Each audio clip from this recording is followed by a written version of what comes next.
What's up, everybody? Welcome back to X-Plane 11. My name is Micah. We're going to be flying here in the Zibo 737-800, flying from Denver to Phoenix. I'm going to be doing everything tonight, everything from cold and dark startup to route planning, everything all the way up to into Phoenix. I'm going to be trying some new things today, so fully expect me to screw up. That's pretty much what I'm saying right from the get-go. So I hope you guys will tag along as we fly tonight. Go ahead and get inside the cockpit here. And we're going to go ahead and grab up our checklists right here. All right. So let's see. First things first, battery on. So we're going to go ahead and go overhead here, which, here we go. And battery is going to come on. We're going to guard that thing. All right. Ground power APU on bus. So let's go ahead and go up here. That's on standby power is auto. That's good to go. Ground power should be, it's not on yet. So I need to actually go over here. Ground services. There we go. Now we can go up here and there it is. ground power is active. Fantastic. Set payload fuel for flight. So we're going to go over to the actual tablet right here. And we're going to go into fuel, weight, and balance. So actually, before we get to that, I'm going to go into my charts real fast. I'm going to pull up my plan and see how much fuel they're wanting us to utilize today. Total block fuel is 6678, so we'll just go with 6.7 tons of fuel, and that should be good enough. Bring that back up. So fuel, weight, balance, fuel 6.7. Is that what I need? I think that's what I need. It is. What do you know? Fuel rate's already there. 6.7 tons of fuel set there. So already good in the fuel. Payload I'm going to leave as is. It looks about right. I mean, this is probably about around 100 passengers or something like that, and we'll go with that for now. Okay, so fuel's already set. Electronic balance on. So we're going to go overhead again and go with the electronic hydro pumps to on position. Landing gear down 3 green, and we're going to go overhead, make sure they're down up here as well. Good there. RS selectors to nav. So let's go up here, right there, and I'm going to go make sure we're on nav. And should start aligning here momentarily. Light tests checked. So let's go ahead and reset this. Go and test these lights. Go and check the whole cabin here. Make sure everything looks like it's functioning properly today. And looks like everything is good to go. Fantastic. Oops. And we'll go ahead and set them off to regular again. And we're going to bring this sucker back in. Where did it go? Where did I put that thing? Did I put it back up? I'm going to put it back up. Yep, I put it back up. That's what it was. Okay. Light tests checked. Oxygen tested. And that's just making sure that we have oxygen, pressurization, blah, blah, blah. It looks fine to me. Fantastic. Yaw dampener on. So we go up here. Yaw dampener on. Nav transfer and display switches normal and auto. Sorry, these right here. No, and auto. So good there. Fuel onboard pumps on. So we only have fuel in the wings today. We don't have any in the center tank, which is perfectly fine. Let's see. Cab utility IFE on. So go ahead and turn the fastest seatbelts on. Chimes auto. It's normal. Emergency light's going to come on. Those are already on. So good. Flight altitude. I'm sorry. Skipped some steps. Fast seatbelts on. Window heat. Window heat. Turn on some window heat. There we go. Heat up those windows a little bit. Air conditioning packs as required. Bleed on. So it's really not a hot day here in Denver. But if we needed to, we could always switch these to auto to make sure there's air circulating. But it's really not necessary right now. In Denver, it's a pretty nice day. Flight altitude and landing altitude. So today, going to my charts here, they're wanting our flight level to be, I think it's 3.6. Let me double check on, oops. Go to the next page here. And I'm going to go down to, nope.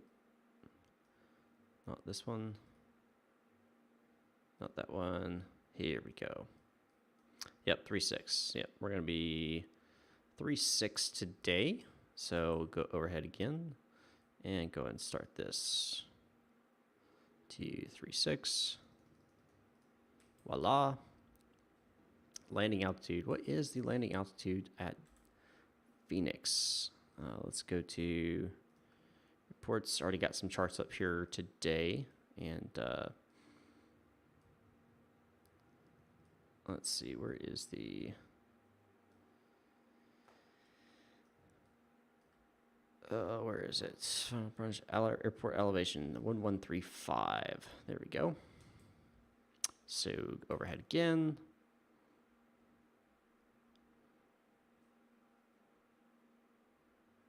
one. That's let's. There we go. There we go. All right, that's set. So now that we have the flight altitude, landing altitude set, pressurization mode selector should be on auto. I believe it already is. Oh gosh, I just had a brain fart. Where the heck is that? Oh, ha, ha, ha. Right here. Yes, it is set on auto. Auto brakes, RTO. Okay. Hydraulics checked. Yes, they are. Looks fine to me. Speed brake down and indent. Let's make sure that's down. It should be down. And it is down and indented. Let's go ahead and go into FMC. Go ahead and get our position initial in here. Excuse me. Airports, and go to next page. Grab the left one. Set the IRS. Voila, there we go. Everything's great and golden now. Let's see. Radio aids set. Oh, sorry, skipped again. Parking brake set. Parking brake is set. Stab, trimmed, cutout switches normal. They should be normal. Yep, I don't think that yet. It's not even functional yet. Radio aids set. Okay, so let's go ahead and go down to here. We're going to put in the different radio aids we might need on this departure. So we're going to go over here and pull up our, this is our Solar 4 RNAV departure. And if we zoom in here, let's see, we're going to fly out of, I believe it's, oh gosh, which one is it? It's out of, we're flying, I think it's 17 right. So it's going to be this one right here. So taking off straight ahead, turning right, heading about 106, going to KDEN, and then flying all the way in. So nothing really, I don't think there's DME or anything in this chart right here to actually pick up. Yeah. So climb heading set 173 to intercept course. Yep. Track 174. Okie dokie. So we actually don't have to worry about that just yet. But we will when we get towards the actual approach. So we'll tackle that on our way in. Let's see. Transponders, blah, blah, blah. We're going to go ahead and set this to something fun. There we go. And radar all around trim 0 units, blah, blah, blah, blah, blah. FMCDU. Okay, so we're going to go ahead and go into the FMC now and start getting all this together. Let's talk about our route. So Kilo, oh, it's already in there. Origin to Phoenix. Fantastic. And our flight number, it's in my flight plan here. Southwest 2863. So Southwest Airlines, which is SWA 26. Wait. Totally just blanked. What is it? 2863. 2863. 2863. And flight numbers in. And we're taking off runway 17 right. Voila. Purpose initial. 0 ZFW. 0 fuel weight. Go ahead and add that in automatically. Fantastic. Reserves is... What was my reserves?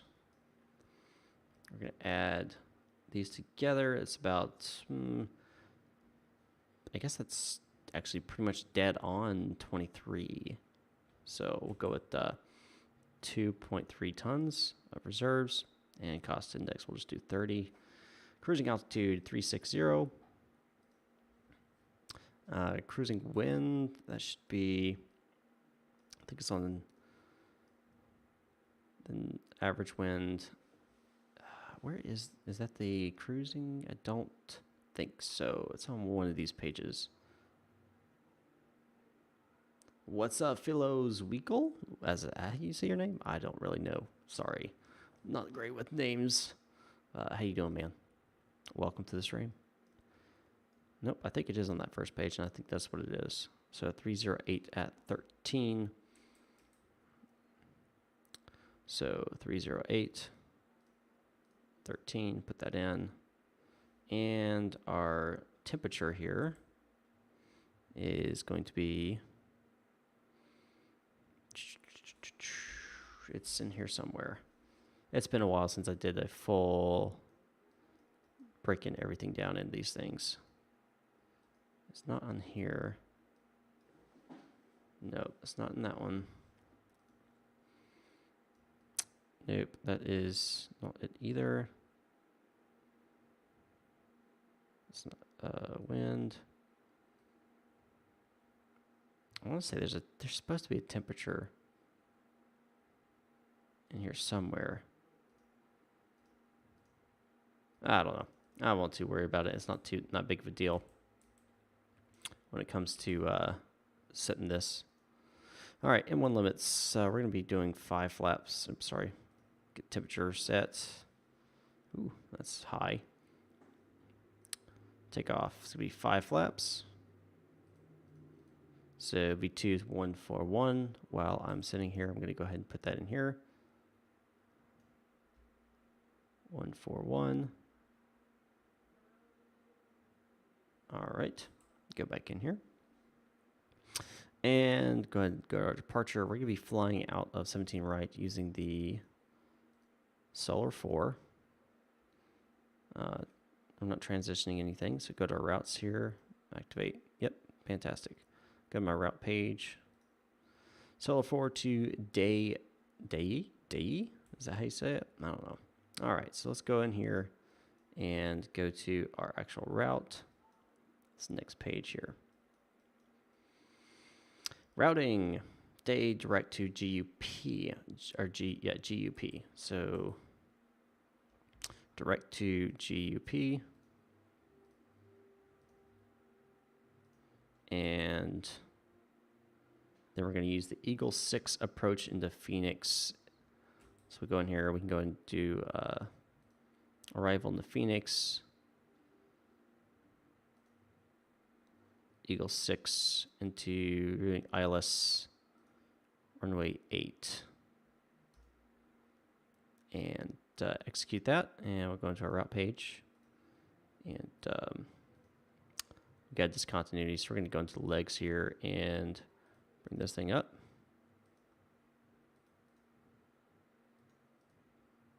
Voila, fantastic. And not worrying about vectors right now. Keep that out for now. That should be good. In regards to all of the steps here. Fantastic. All right. So we're about there. We're about done there. Thrust settings and V speeds. Okay. So we're going to go ahead and I'm going to put this over here. And V1 was, I think it was 139.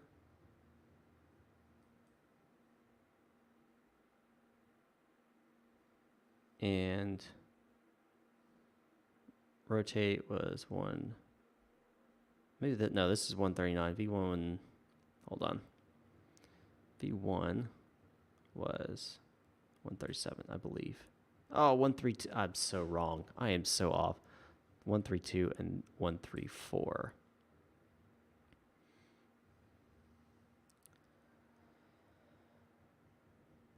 One, 3, 4.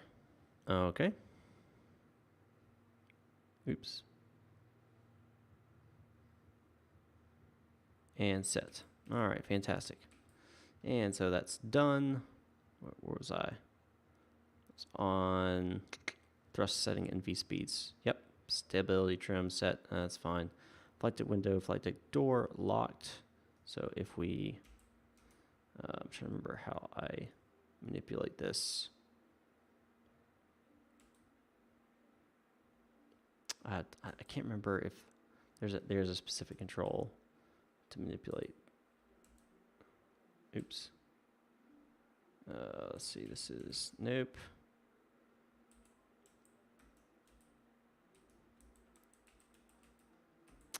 Dadgummit. I have to go into bring up my X camera here.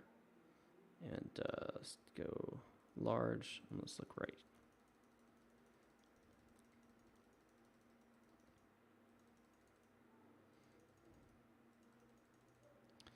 And bring that thing shut.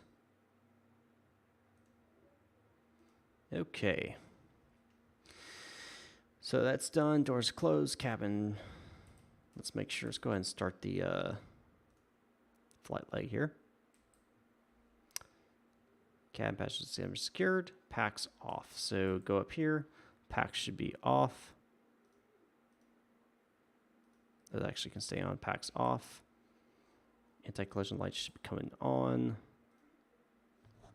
This should be on steady already. Transponder alt off.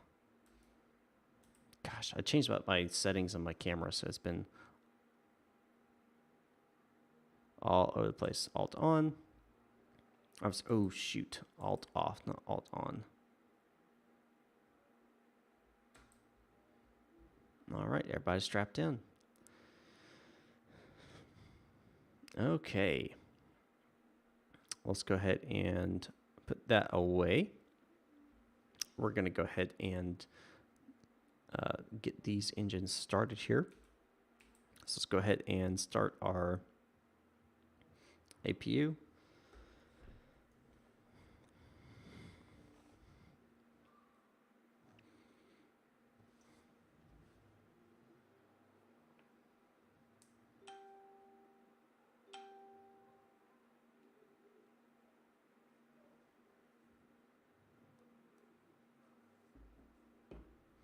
And looks like we've got our EGT heading up.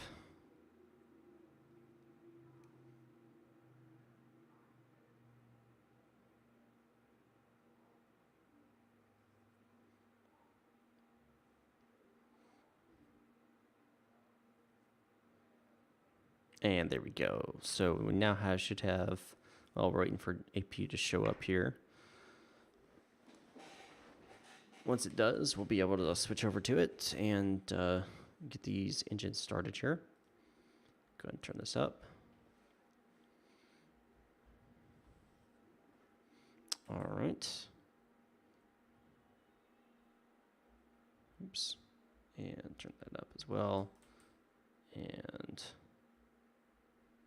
that up as well. Okay. So now that we got that started, we can go ahead and request our better pushback, pre-plan, and we'll do that right there.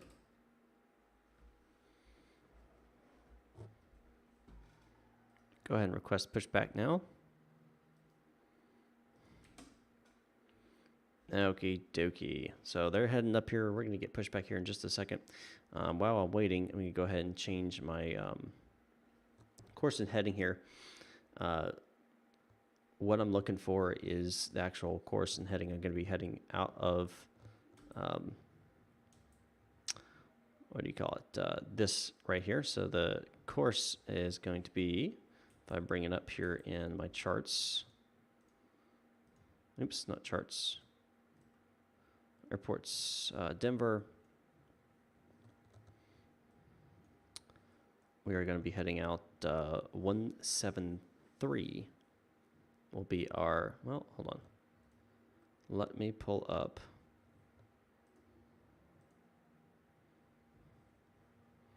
Glad you're ready to connect. I want to pull up the actual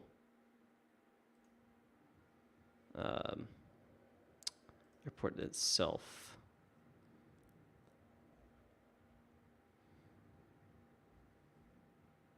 Or maybe no. Maybe I need to pull up, where is it? There's a certain departure. I thought there was a certain thing you could see the actual runway heading and stuff like that, but that's whatever. It's going to be about 173 anyway, so we'll go ahead and put that in here.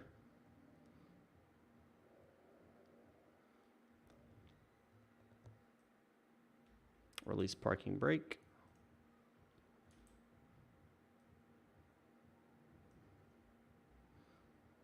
right, so we can go and start engines as well. Before I do that, I'm going to get this set because otherwise I will not. Our first point is actually 10,000 feet, so we're going to put 10,000 here. All right. All right, so let's go ahead and get these engines started. Go up here, and we'll go ground. Oh, you know what I hadn't done? AP bleed needs to be on. Let's restart that.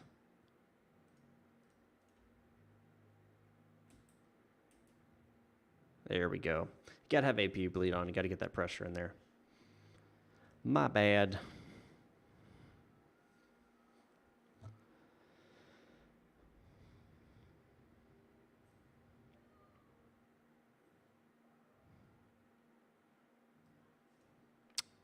Pop that in there. See that climbing. Once it stabilizes, we'll go and start the other engine as well.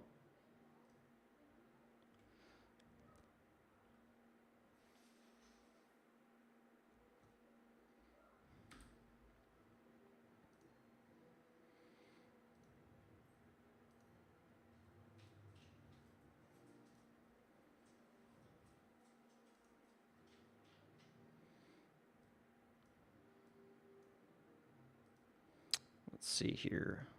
Oh, I don't want that.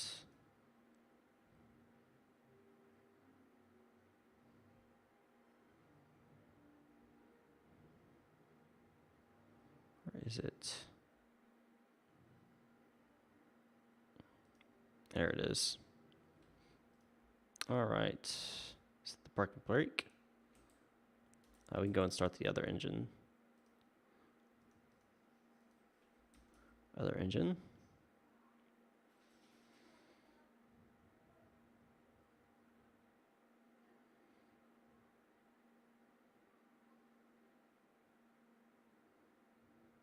And wait for it to hit 25. Power up.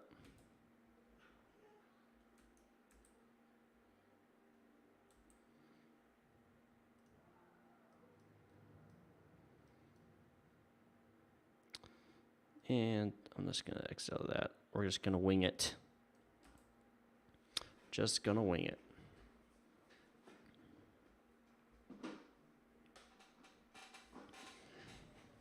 All right. Our engine should be up enough here.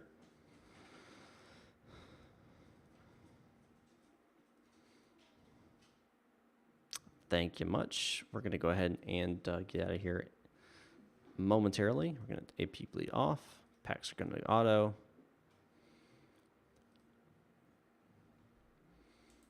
Fantastic. Let's go ahead and pull our little checklist here. Come on. Generators on, AP's off. Start switch just goes to continuous. Probe heat comes on. Into ice required, not needed. Auto on, auto yes, flaps as required. Going to 5. Flight controls check.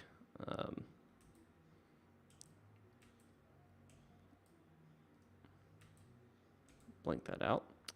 And we're going to go ahead and make sure this works here. So full left, full right, full forward, full back, and rudders.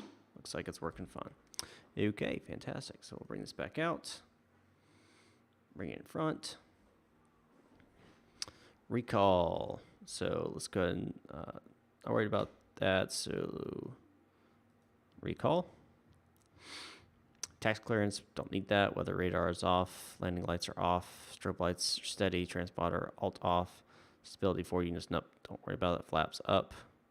I'm sorry, this is tax to the gate. I was like, whoa, wait a second. Okay. Go and stow that. And you know what's... my rotor pedals aren't working.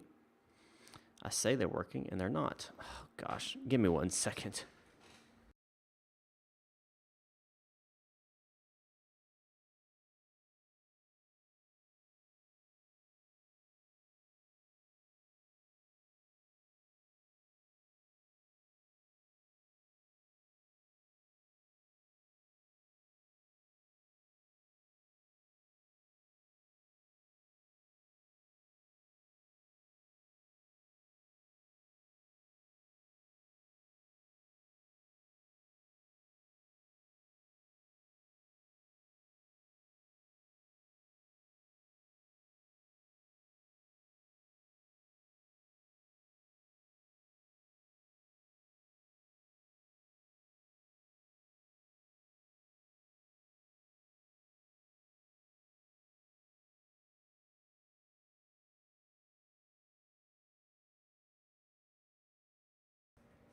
All right.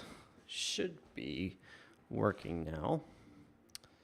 And there they are. There we go. Fantastic. Fabulous. All right. Let's bring... Where did my... Oh, I don't need that anymore. I'm already ready to roll here. So, again, we're heading for 17 right, which should be... I think it's actually the opposite direction that I'm facing. Let's see if I check my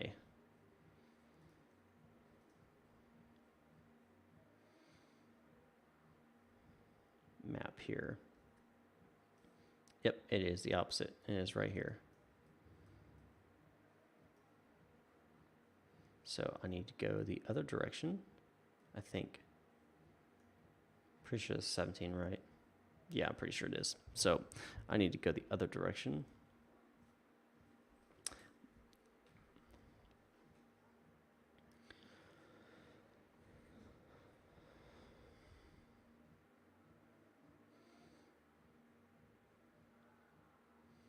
Don't mind me. Just going around.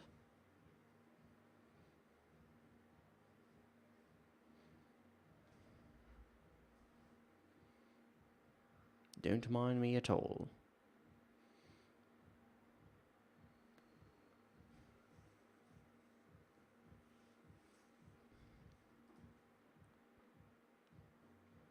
What is the ATIS?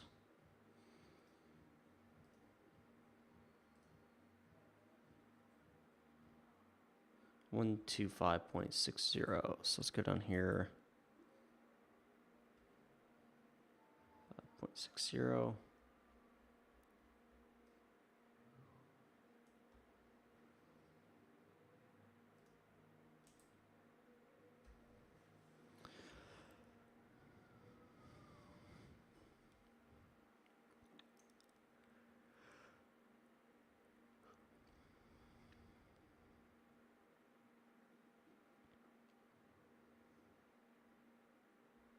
Three 024.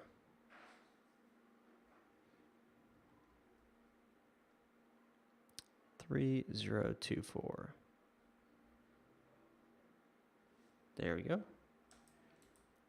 And we can switch that off. Don't need to hear it anymore. Let's get moving here.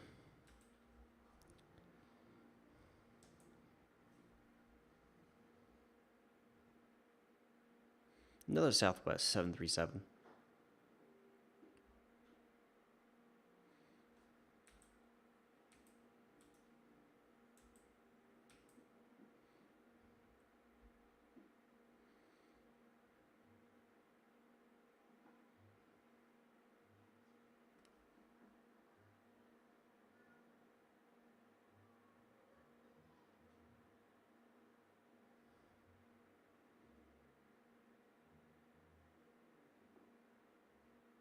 I want to say I'm going the right direction.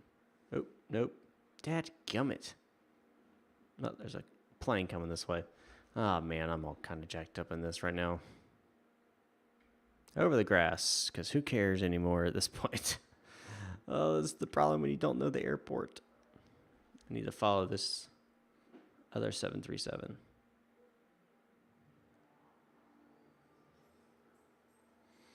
Man, oh man. First stream, and here I am, jacking everything up. Everything.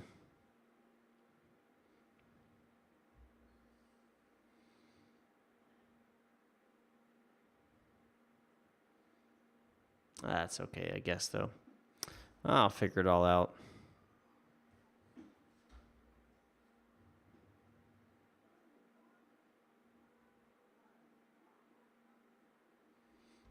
Let's go and turn our flight directors on here.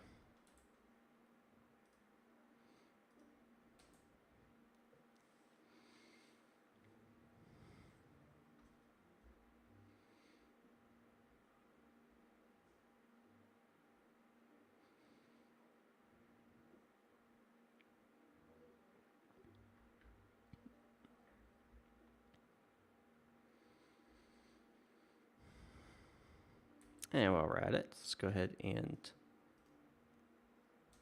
welcome everybody on board.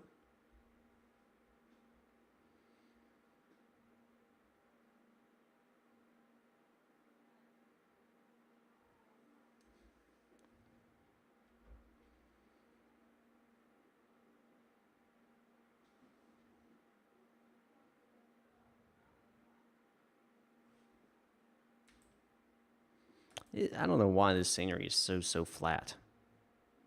I wonder if there's some type of error in my scenery folder, because I mean this is like there's nothing here. This reminds me of like FS 2004 or something like that. All kind of blah.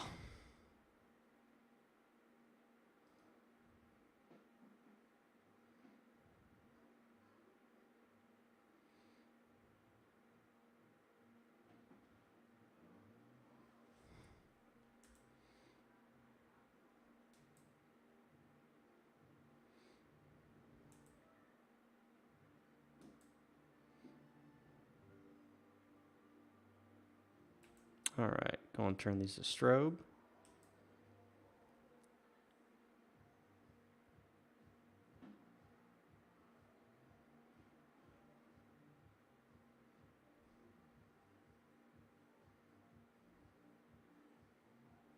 And I think I'm completely lost.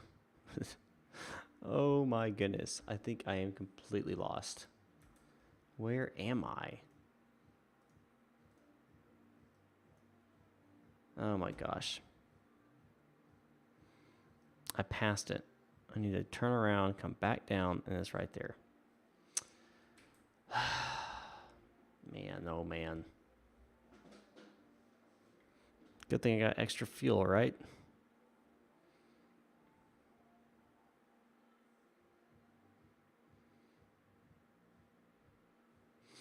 Good thing I have extra fuel.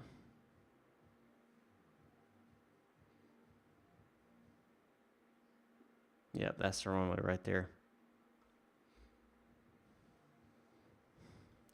There it is.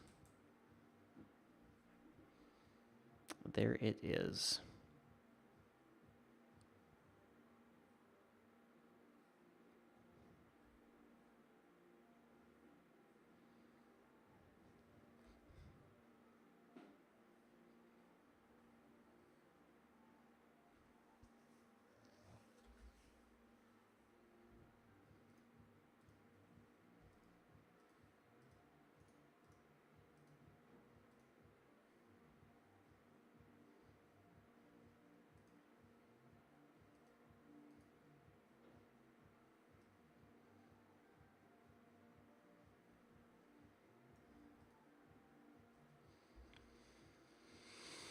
How you guys doing today?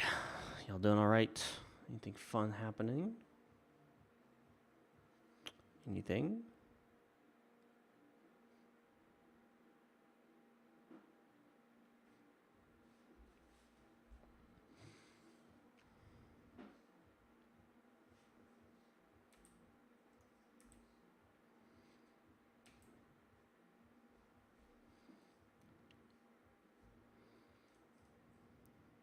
Get my landing lights on.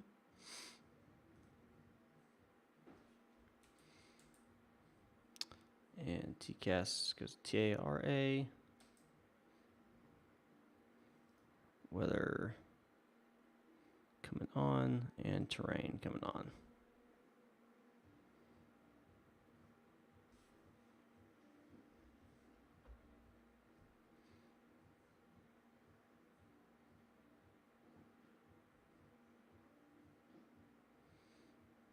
Okay, finally, we are getting here to the runway. Make sure everything looks good. Looks good to me.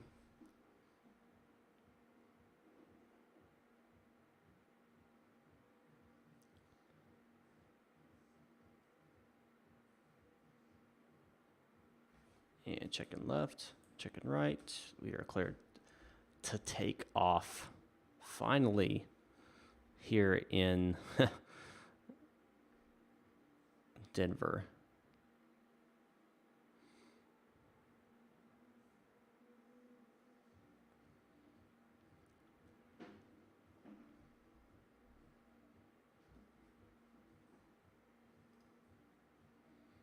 And 1. A little bit of right rudder here to keep me, trying to keep me center lined. A little bit of side gusts of wind coming in. 80 knots. Decision going for it.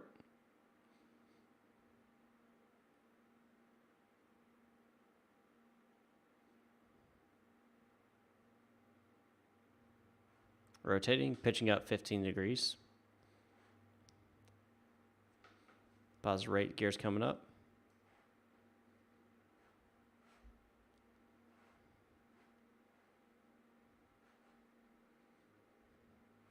$400 feet.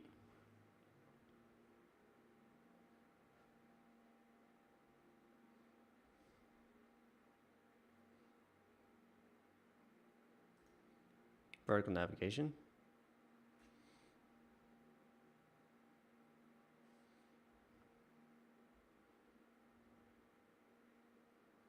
And go ahead and do LNAV as well. And let's go ahead and activate fully the autopilot.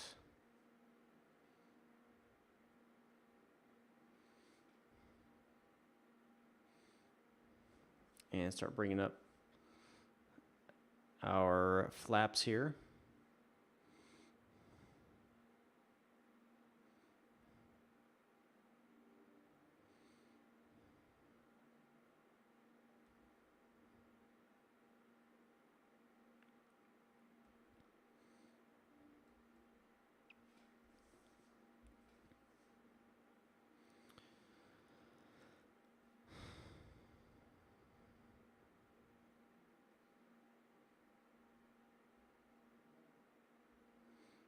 And I'll go and select our heading here.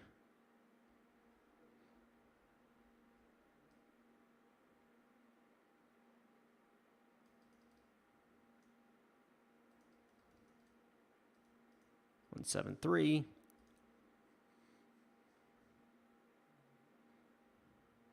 And say we're cleared to our cruising altitude.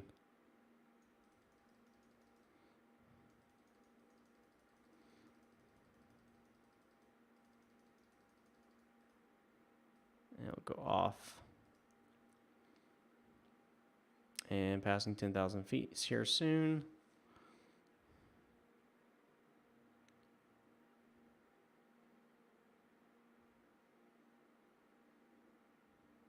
$10,000 feet.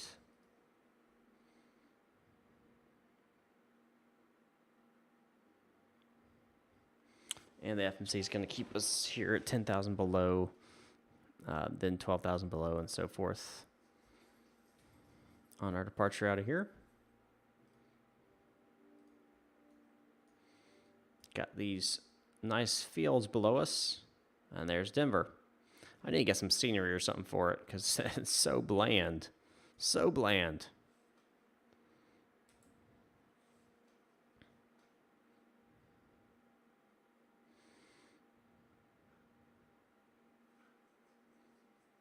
All right, increasing speed as well as altitude. Everything's looking great.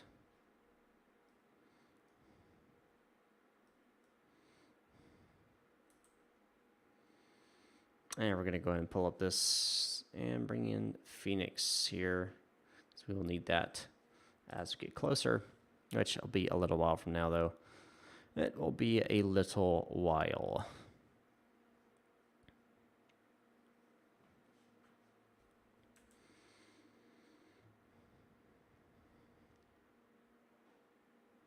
Let's get back to auto. That stays on, that stays on, stays on. Everything looks good to me. It's like everything is functioning properly. Fantastic.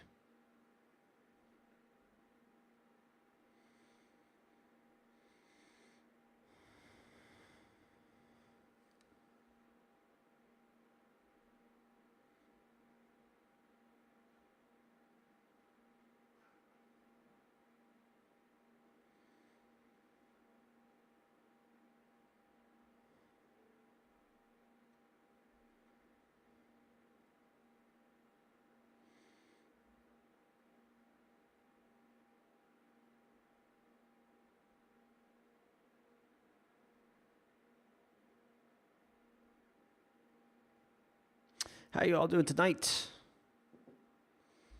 Hope you are doing fantastic and enjoying the stream tonight. Kind of relaxed, just kind of trying to have a little bit of fun. I've already screwed up so many times at this point. It's just fun's the only thing you can get out of it.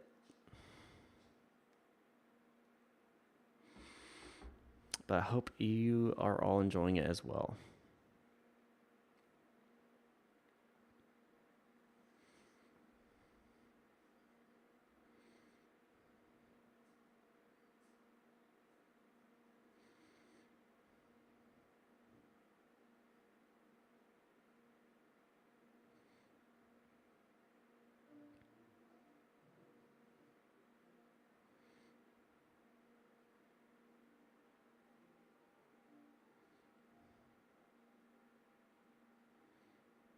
And bingo.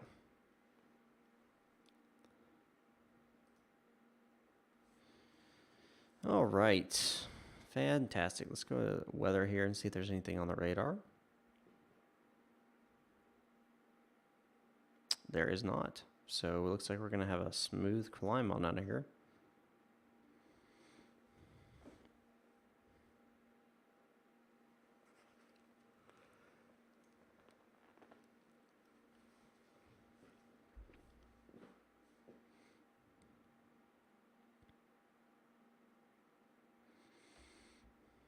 Beautiful day for some flying.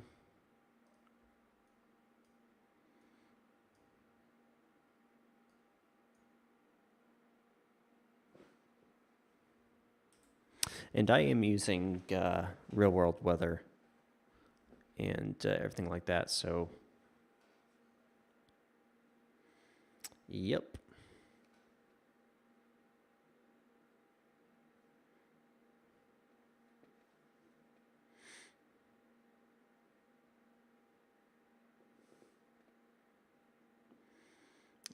Yep.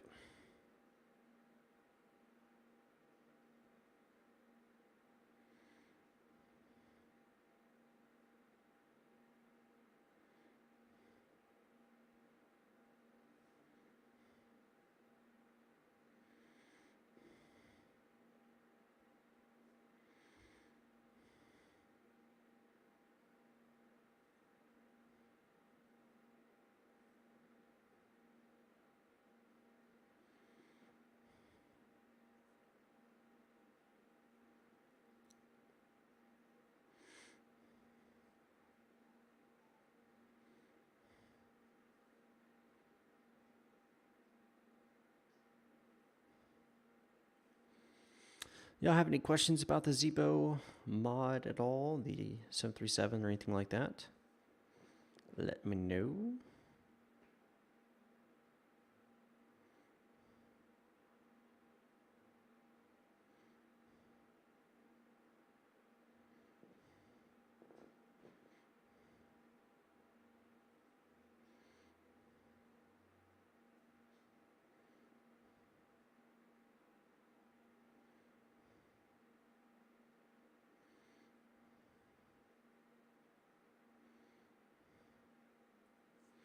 Let me know.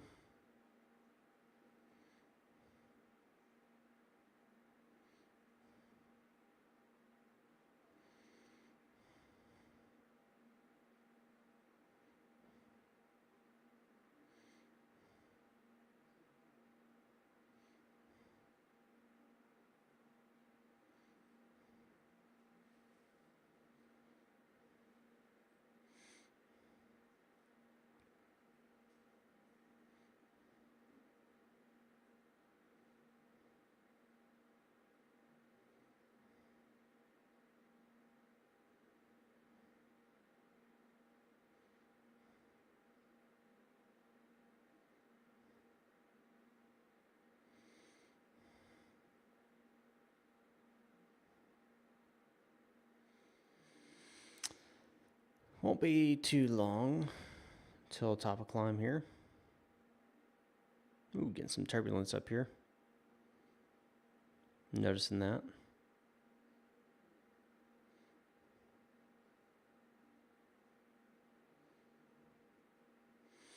Noticing that.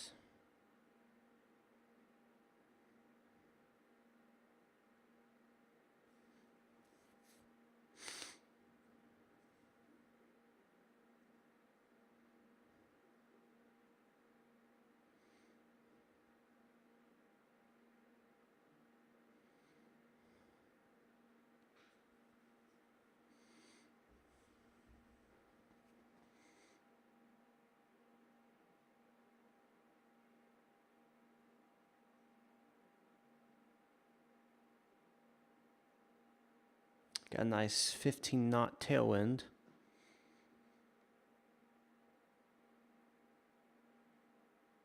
It's banging me around quite well.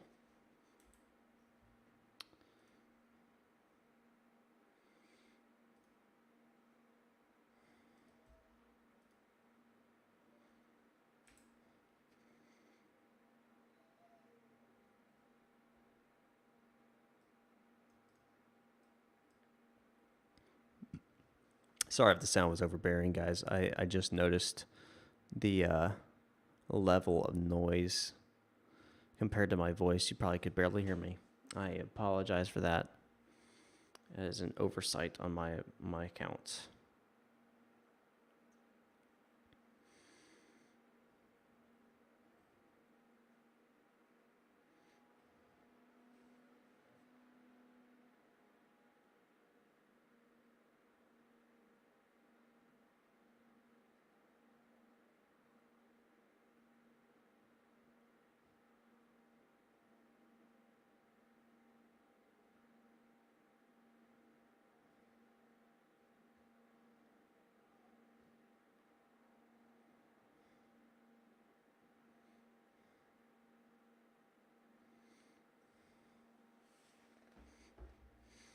About to be here up at the top of climb.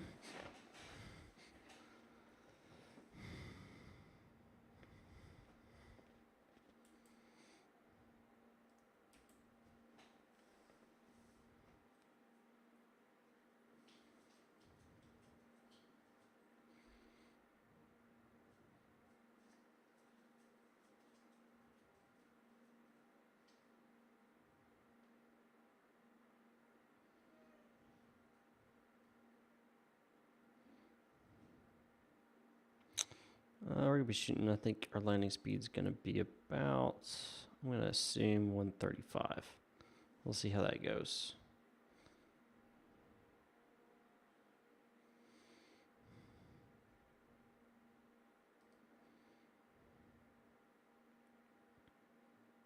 Really getting bumped up around here, aren't we?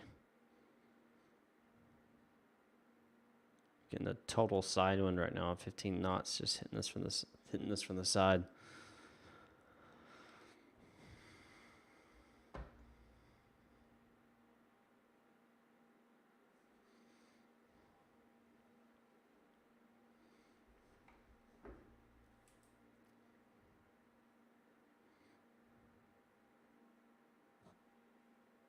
Boom. We're in cruise. Fuel at keep it at 3.5 tons. That is plenty, to say the least. We have 363 nautical miles to go. That's going to be probably about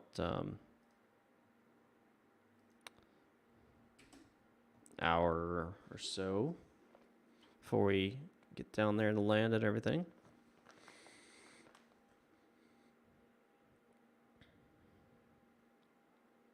Sit back and relax and enjoy the ride.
Hey, man. Thomas Thompson. What's going on, man? What are your thoughts on the 737 MAX? Would be interesting to hear them. Are you referring to the aircraft in general or specifically with... I'm going to have to divert here. This little idiot. What is this guy doing?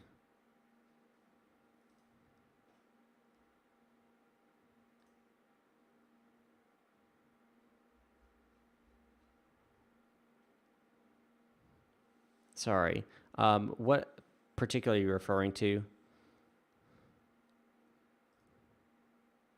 Are you referring to... Look at that guy, how close he was. What a jerk.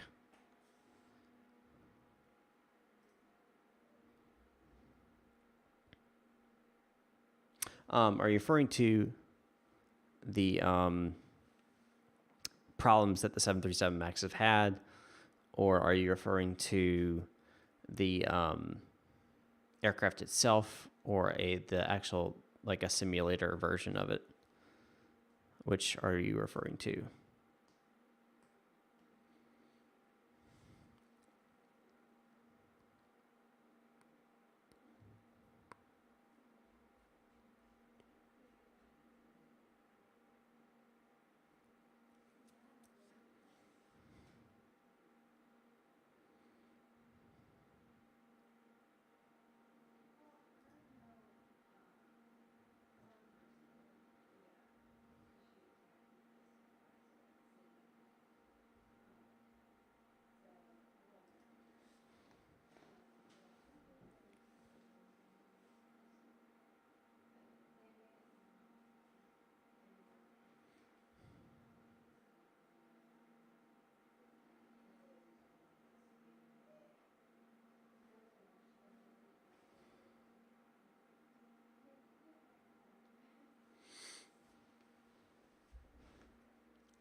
In reference to the incidents with the 737 overall situation, yeah.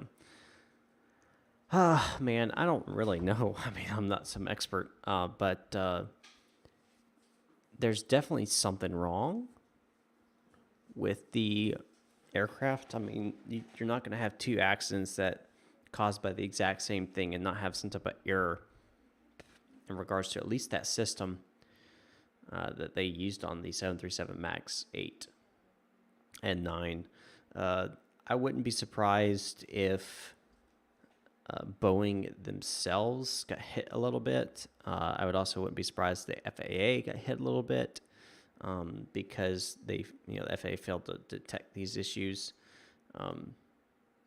So I'd be looking for something like that to happen. But at the same time, like, Boeing's such a large company, they're going to recover from this and be fine. I think the situation specifically with the aircraft they're taking a hit on the company. Don't get me wrong. I mean, in the past month, they've lost 9.63% of their stock, but them, being like superly effective, like dying out or something dramatic, that's not going to happen. These kind of things unfortunately do occur no matter what kind of thing you build, whether it's cars, trains, planes, or boats. I mean, there's going to be any type of mechanical thing. There's always going to be something that could go wrong. And you've had two aircraft that went down, very similar situations. They've grounded every single one. Boeing recommended it, FAA recommended it, and then POTUS went ahead and did it. So all of them are grounded. So they're going to find out what the problem was, and I'm sure they'll find a fix as well, and just do a fix on them all, and they'll be right as rain once again, and great to fly with, and everything like that. But I'm a little concerned. I'm focusing more, honestly, as terrible as those were. I mean, don't get me wrong, absolutely terrible and horrendous. Those people were, on that flight were killed in both situations, and it definitely needs to be remedied. But I'm honestly a little bit more worried about the 767 crash because they still don't quite know exactly what's been going on with that. So there's been definitely recently a lot of aircraft crashes that have taken the highlight of the news and have been pretty large aircraft in general. But so yeah, that's kind of what I'm thinking about the 737 MAX. What I think is going to happen, I think they'll fix it, and then the 737s will be flying back in the air probably within a year, if not less than that. But Boeing, I mean, they'll take a hit, but nothing major.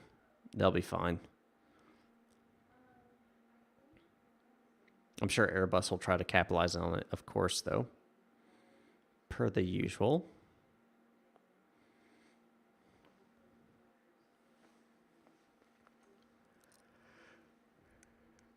I hope that answers your question, Thomas.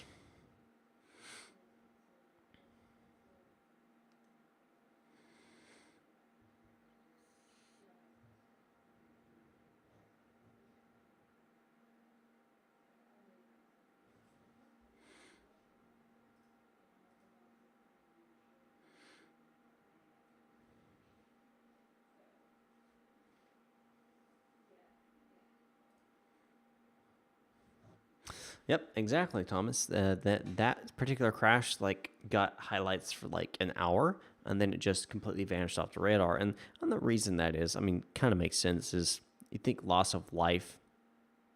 I think on the Amazon Prime, which is by Atlas Freight, was operating it. 3 or 4 crew members died, and that was it. But when you compare that to 158 on the which one is it? Nigerian, or Ethiopian. The Ethiopian airline. I mean, that's quite a bit more. So, with all that being said, I mean, it's understandable that they focus more on the larger loss of life. But either way, I'm more concerned about the 767 one, just personally, because you haven't really heard anything about it, and it's been kind of kept quiet and it's dark. And usually when that happens, there's something going on.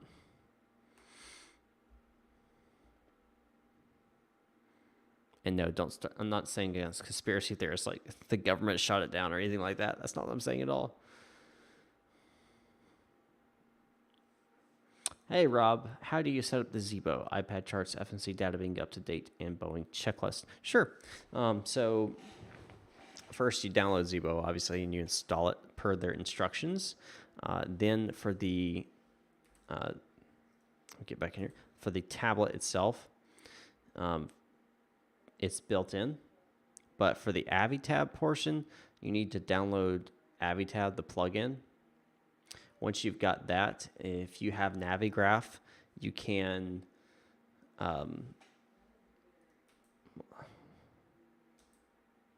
sorry, I just heard a bing. I want to make sure everything is okay. What you can actually link it to AviTab, and you'll be able to pull up any airport and any type of charts and data and stuff like that. Basically, if you have Navigraph, which I highly recommend if you're going to be doing lots of flights, automatically keeps your FMC up to date. And if you have Navigraph, the charts version as well, it's a little bit more expensive, but you also have access to all the charts inside of this tablet itself, as well as inside of apps on for Android and Apple devices. So you can pull it up on like a tablet or something like that and have that with you as well. In regards to the Boeing checklist, there's actually one that's provided, both right here, as well as built into the Zibo. You have a checklist and procedures that you can use as well, as you can see. So the checklists are built in. Yes, Navigraph is a paid subscription.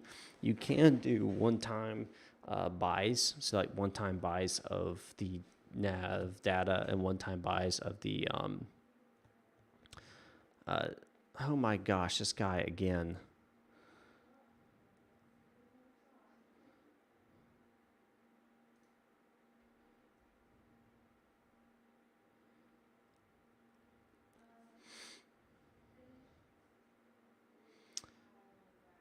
Oops.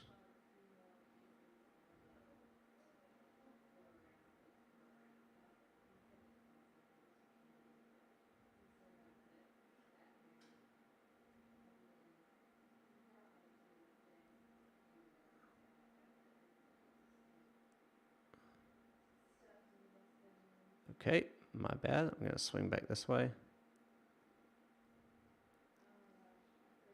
Hey, Team Tom.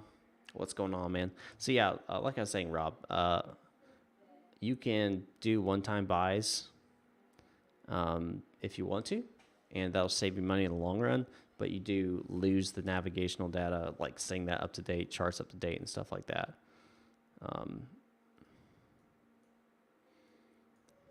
Look at these idiots over here. Look at this guy. If I'd have kept going straight, he would have flown right by me.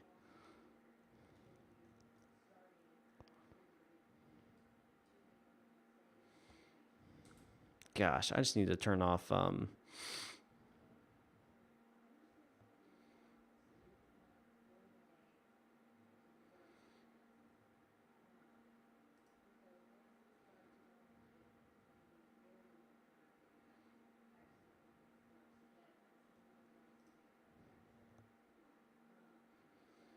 I need to turn off the AI aircrafts. What I need to do.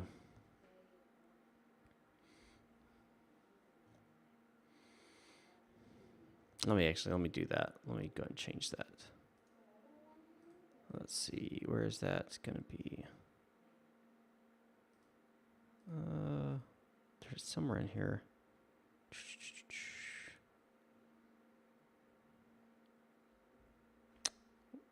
Where is it? It's somewhere in here. It's not in graphics. It's...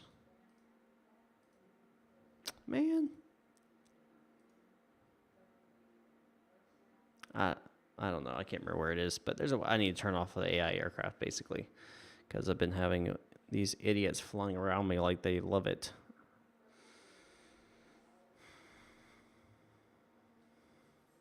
Well, I'm glad to hear that, Team Tom. I'm glad that those tutorials were useful for you and saved you tons of time. That was the point of me creating them in the first place. I wanted to, because I was in the boat of not understanding the FMC, not understanding how to fly using the FMC. And I did so much research, watched like 15 or 20 different videos, and I'm not exaggerating, getting bits and pieces from each one because none of them were complete and full. And then I went and made my first video, which looking back, I laugh on it when it comes to the Zibo. But I mean, it works still. And once I got that one done, I went ahead and, my point was to give my knowledge that I had garnished through these other videos into one video so that people could go to a one-stop shop, in the manner of speaking, to learn the basics of how to fly using FMC. Yeah, it's not to, procedure. Yeah, it's not exactly the best way or the easiest way, but it gets you from A to P, and that's the point was. That's awesome. Yeah. I remember the first time I tried going through FMC, it took me like 45 minutes to an hour just to program it. It was awful. It's absolutely awful.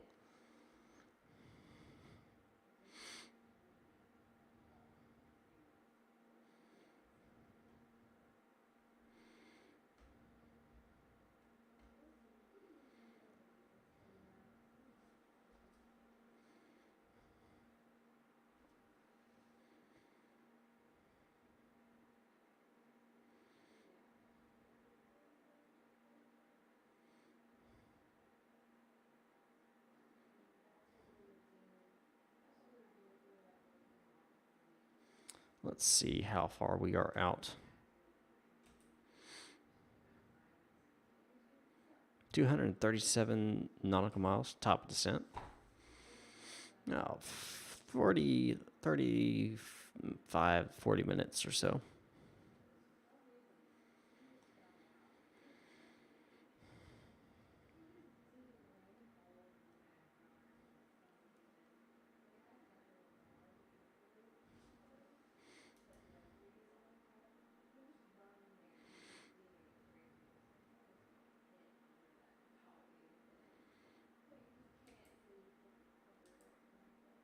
See, there's the crazy guy again. Oh, man.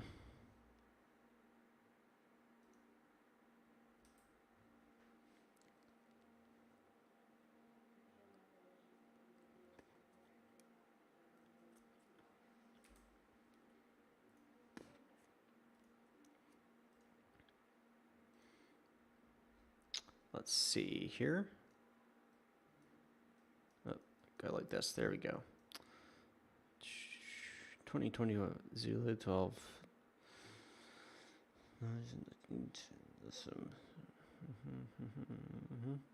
Looks like it'll be a pretty easy fly in. Shouldn't be too difficult here.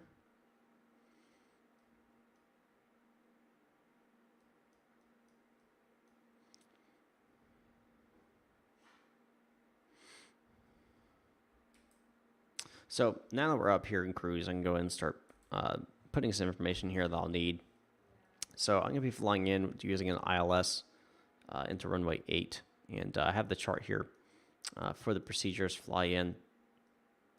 I'll be coming in here and hitting Sardi, Hi Kid, Eichel, Jamal, was up. Excuse me. And finally getting in here and landing. Now, notice right here a couple things. You have this Phoenix 115.6, ILS DME 111.75. And the reason that's important is because this is your, what do they call it, VOR. And you can actually fly in using a radial before to make sure you get established on the ILS localizer first. That is an option you can use. It's like if you're way out here, you can fly down and then turn in using just the radials off the VOR if you want to. I'm not going to be doing that. I'm going to be using VNAV and RNAV all the way until I pick up the ILS, and we'll fly in using the ILS. Now notice that the direction right here is 078. That means what I can go ahead and do here, go to my MCP and change my course to 078 here on both of these.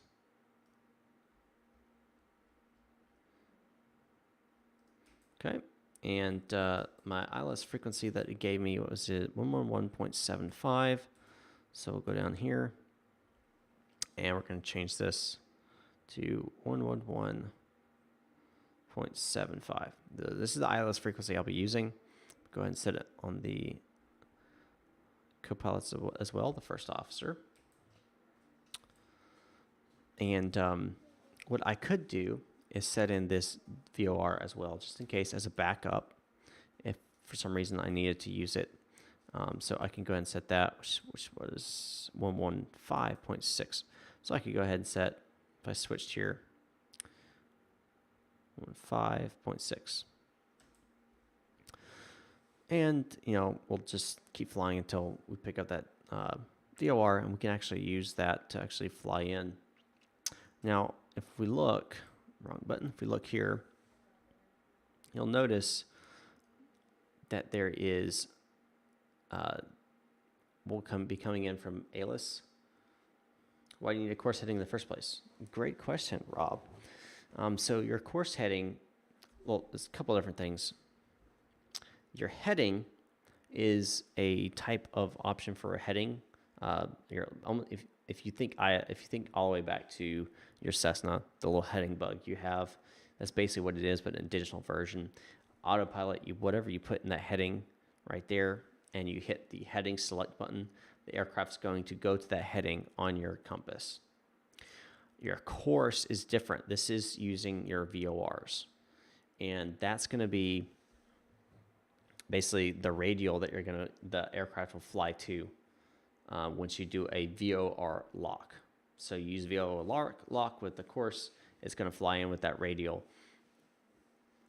It's going to fly to that VOR using that radial, whatever you put in here. I hope that makes sense. So I put in 078 because this VOR is basically in line with the runway, not exactly, but it's at 078 degrees. So if I fly on the 078 radial out of this VOR, it's going to get me pretty much lined up with the runway. So it's just, if you're flying with VNAV and RNAV, it's just a backup system. Question, I can't get anything to show up on my radar at all. Do you have any tips for troubleshooting? Sure. A couple things I would look at first and foremost. If you're talking about you're not seeing any of this green stuff or any of this, anything like that, what I would recommend doing is first making sure Zibo is installed correctly, obviously, and then making sure you're putting in all the information in your FMC, because this will help with some of this stuff. If you're talking about this green stuff right here, that is actually the terrain. And to actually have the terrain show up, you actually need to install, it's not up in here, but there is an additional little mod that you can install that is, if you go to Zibo, the Zibo thread on the whatever it is that you go and actually download the Zibo thing, there's a little link there and it says terrain radar. You want to install that, and that's how you're going to get this to show up. Now, if you're not having anything show up, like it's completely blank, or if you're getting a lot of yellow error messages, make sure your IRS is aligned. You use GPS landing because ILS is too hard. Funny enough, GPS, I mean, it is very easy, don't get me wrong. ILS came before GPS, and yeah, I'm pretty sure it's called terrain radar. ILS isn't that difficult. If you go and watch the video I posted 2 weeks ago on how to use ILS, I go through all of that. It's really not hard to use, but if you're unfamiliar with the system, it may seem daunting, kind of like with the FMC. So anyway, so yeah, I'm using VOR 078. If I need to, I can use that to VOR lock into the area. The heading, notice, is 123 here, and then hits 078. So I can go ahead and let me see if I'm flying in from ALIS.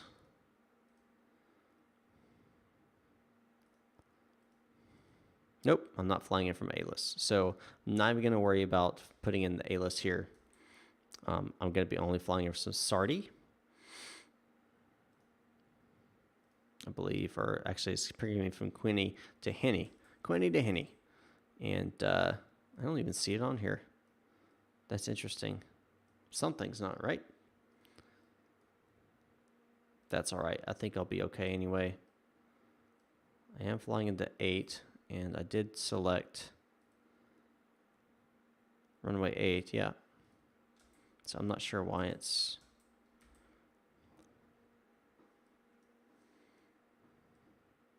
And this is runway 8, if I'm not mistaken. Yep, ILS are locked for runway 8. I don't know why it's giving me different points, but that's okay. 078 is going to be my thing anyway, so I actually could go ahead and set my heading to 078 if I wanted to, which I will go ahead and do. Well, actually, I'm going to set it to 123 for when I get closer. Okay, so you don't have terrain or weather. So yeah, you're going to go and install that extra little add-on. That's what you need to do. That is what you need to do, sir.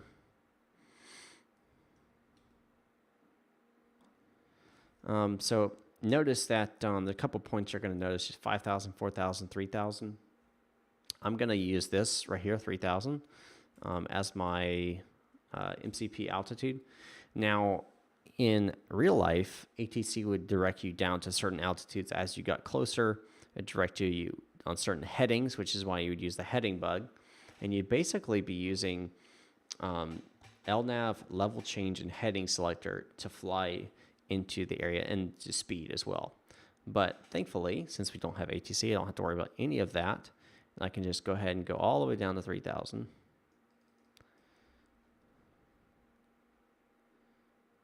Voila.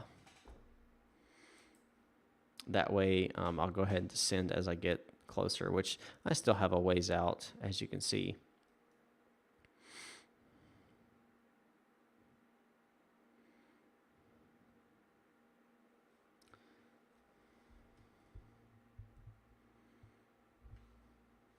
Yeah, so yeah, just get that little add-on that'll fix that for you. Fury, that will fix it for you.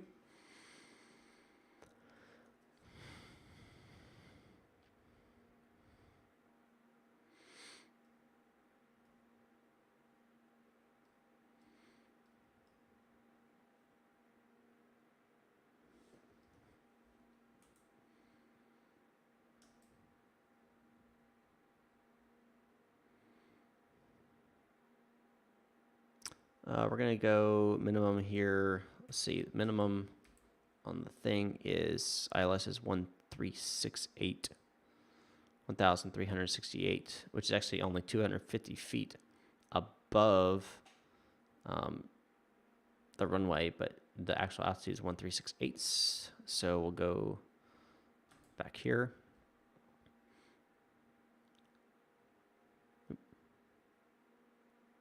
Not borrow. I guess is barometric pressure. Yeah, we'll do that.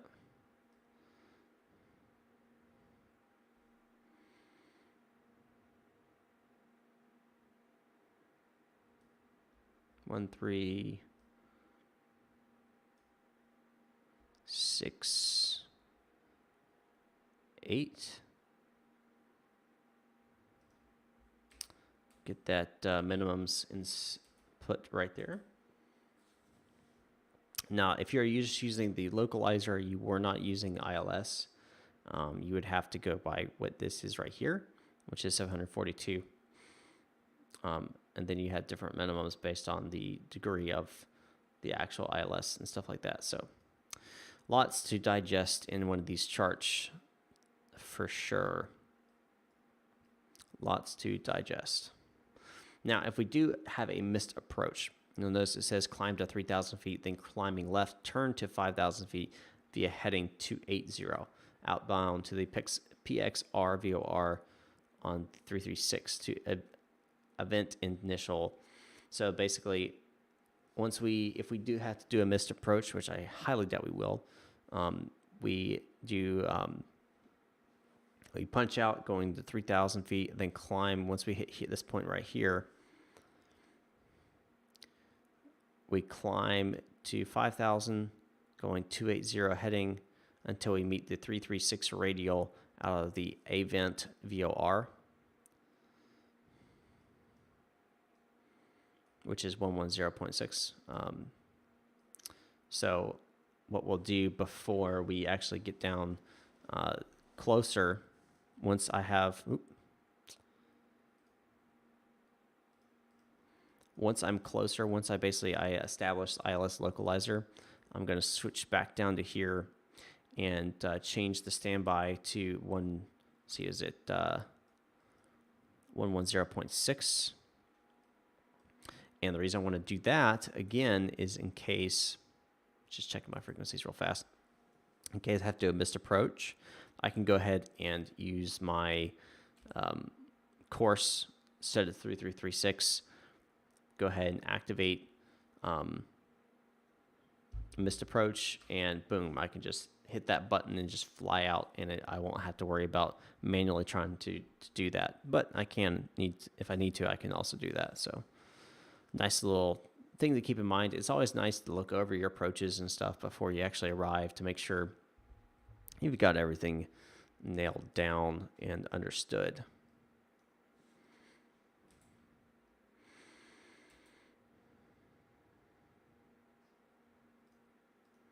So we are 136 nautical miles. We're on top of descent. I am going to step away for a moment. I will be right back in a moment.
And I'm back.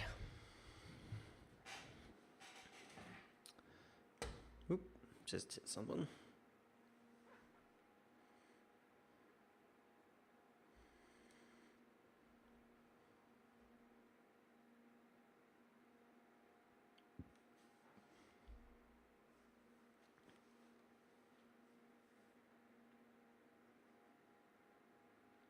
I'm back. Interesting. I don't think y'all are hearing. Hold on.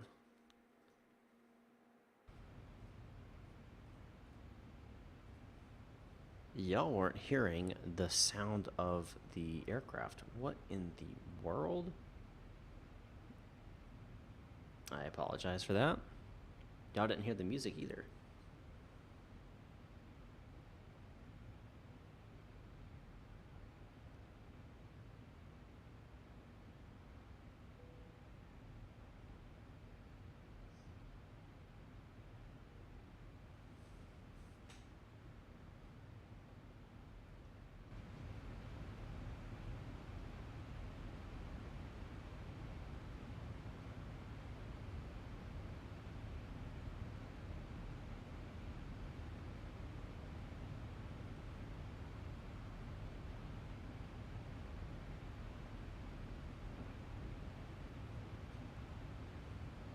So now I know that y'all didn't hear the music. Let's bring it back. Just in case y'all are wondering, this is music by Gabe Music. You can look him up on YouTube.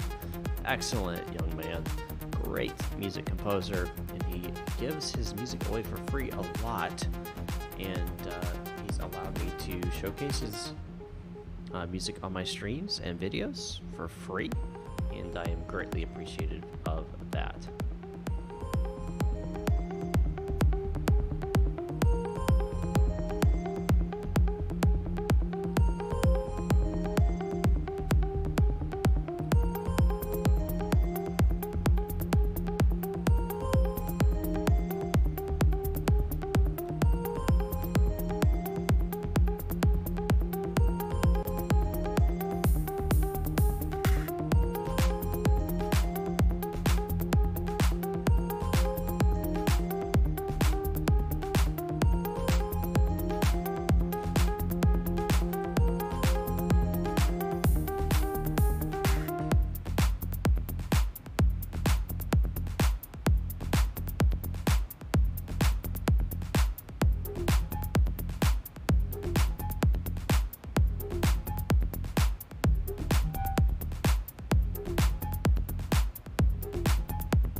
So you'll notice VR1's PXR is 172 nautical miles away. And if we bring up this right here, notice the Phoenix VOR, PXR. So why is it showing up? Simple. Go down to, I have it already logged in. And you'll notice this green line, that is the VOR line to bring me in to on that specific radial. That's actually the out radial. So I'm actually gonna fly over, but I won't get too deep into it, but it's cool to go and see that these kind of things are starting to already show up on my display here.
So guys, that only if you're watching this live stream, if you only if you watch this live stream, you'll know what's going on, what's going to happen. So let me explain. Next week I'm going to have a very special video coming out. I hope you all will enjoy it. I'm not going to tell you exactly what the video is, but it is going to be great and awesome.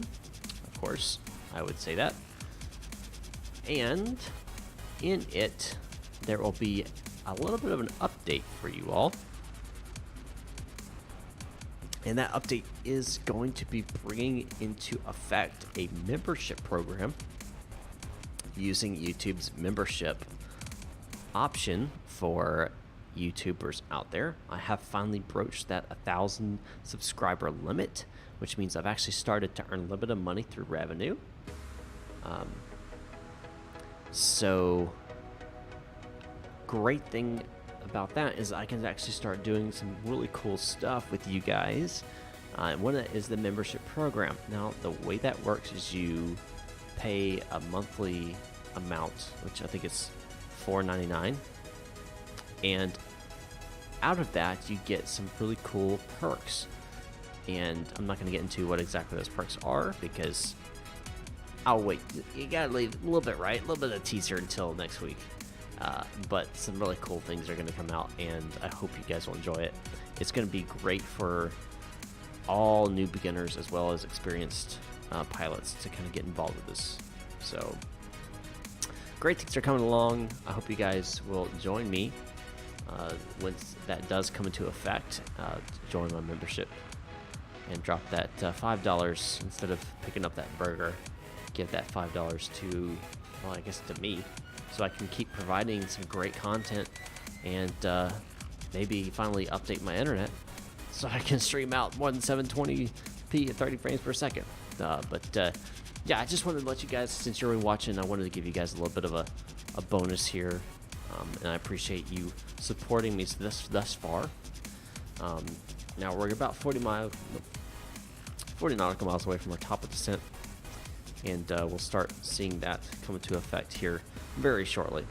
And Fury, of course we are prioritizing the landing pattern because we're the only aircraft that's going to be in the landing pattern. At some point I do plan on flying on that sim, or the other, I think the other one's called something Pilot, ATC Pilot or something. I can't remember exactly what it is. There's two of them. And will eventually get into that. Right now I am still focusing on learning the aircraft like no tomorrow. And I highly recommend for you viewers to go check out Flight Deck to Sim. Great guy. Sometimes it's hard to follow. He speaks really fast, so it's sometimes hard to follow, but he knows a lot. He is a real world pilot. He actually is an instructor on the 737. Obviously, he knows the aircraft in and out. So, highly recommend him. I've learned a few things from him as well. So, great guy to get in contact with. I support him, and you should too. But yeah, so look forward to all that new news coming out next week, and more details about that obviously will come out next week as well. But yeah, we're getting close to our top of the descent here. So we're going to go ahead and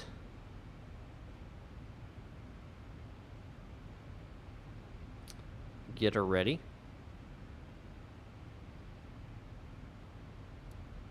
Oop.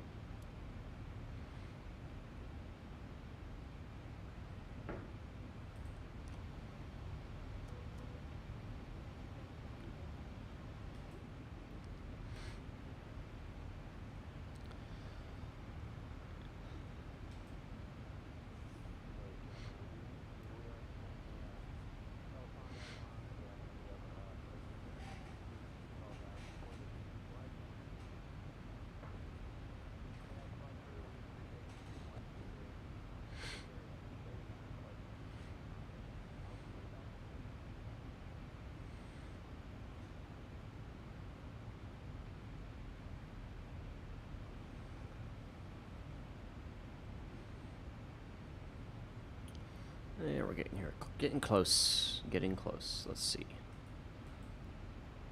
26 miles top of descent. We should have 3.3 tons of fuel once it gets to PHX, which is way more than we need, actually. If we had to divert, we only need 2.7 or 2.6 tons to divert. We had 3.3, so even if we ran into some trouble, we would be fine.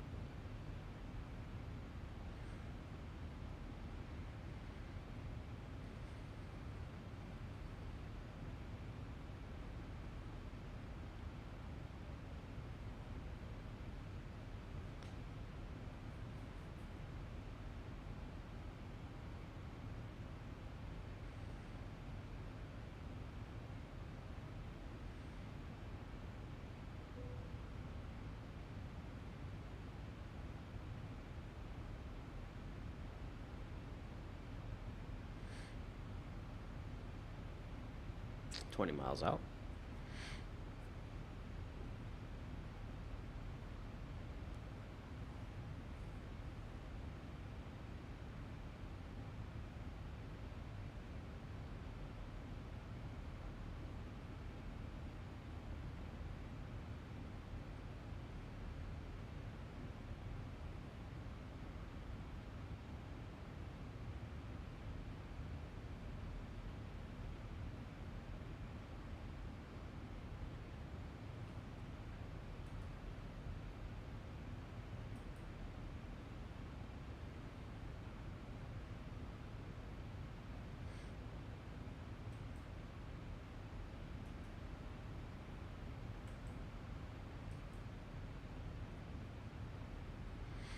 Probably should get active sky or some other type of weather system. Get a little bit better weather in here.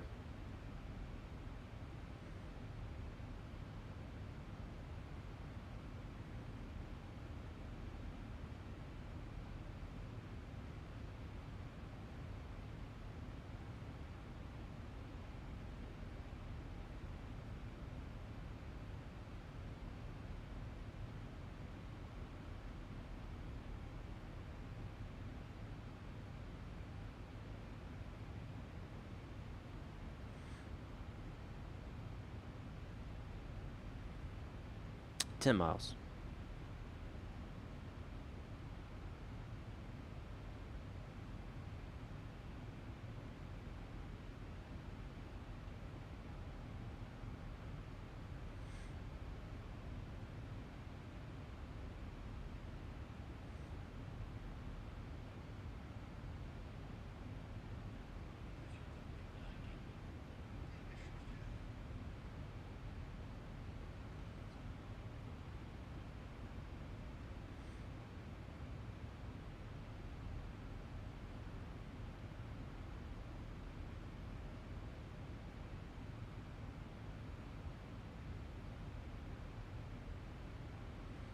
And approaching that top of descent now. We should start seeing us drop and start decelerating as well.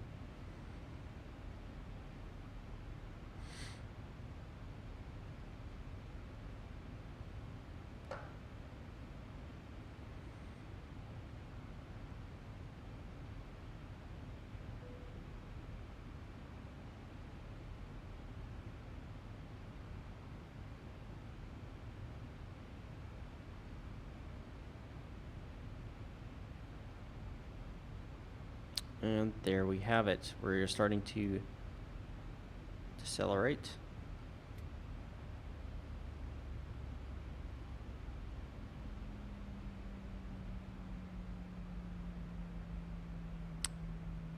And we are starting to descend as well. So already going to plan. That's great.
I am just watching everything, making sure everything's going smoothly. Nothing crazy happens.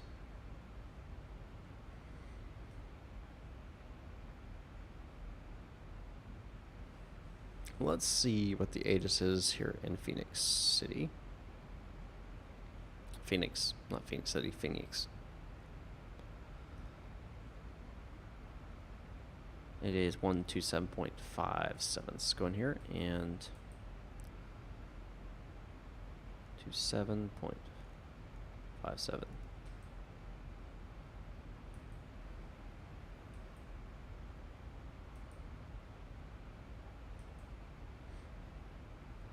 Out of range of it right now, but eventually it'll come into range.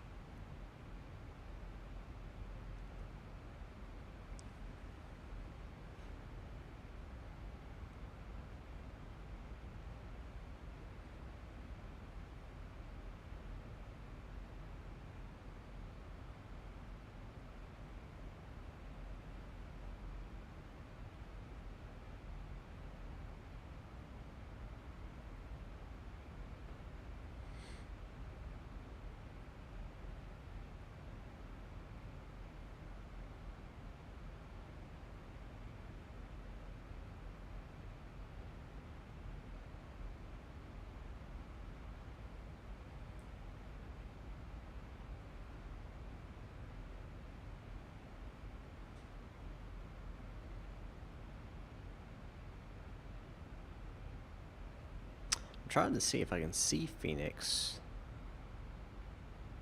but I think it's too far right now.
Just letting the aircraft fly itself, bring it all on down.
Let's see here. What is the...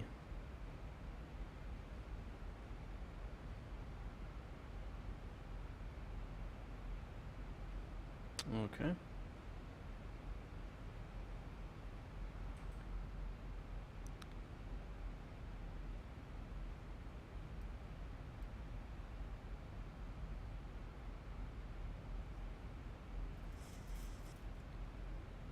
29.84.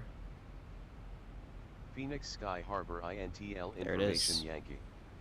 000 Zulu weather. Wind 200 at 12, visibility more than 10. Sky conditions 10,000 few, 19,000 scattered, 23,000 broken, temperature 27, dew point -2. Altimeter 2985. Arriving runway 26, departing runway 26. Advise on initial contact you have Yankee. All right.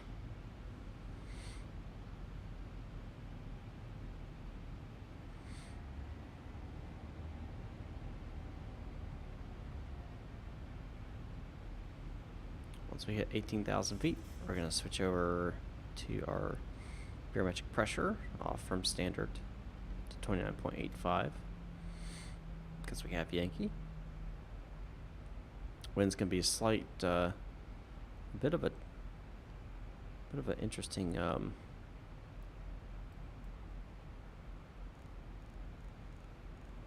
thing. It's coming at about 200 at about 12 knots, so we might have a bit of a crosswind coming into runway 8. So we could change our approach into runway 26 like they were saying, but why not have a little bit of a challenge, right? We can take a crosswind at 12. That's no problem. No problem. What's life without a bunch of with a little bit of challenge, right?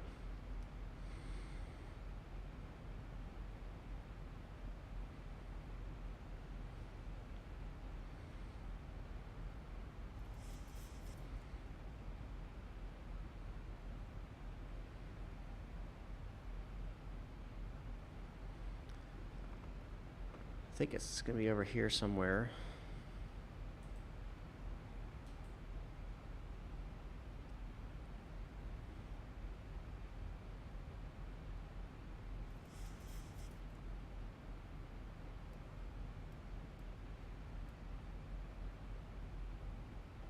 Or actually, it's below us. I think it's either over here or down here, one of the two.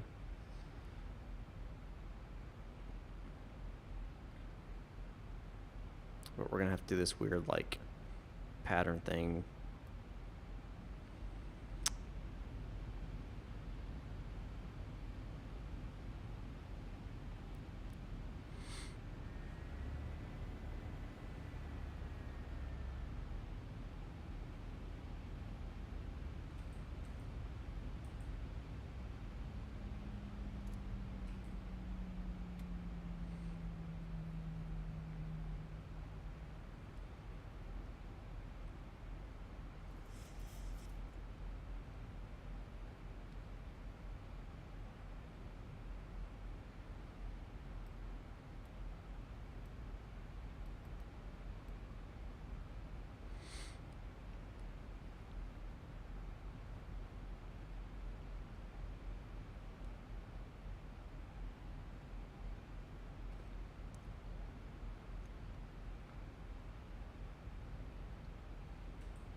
All right.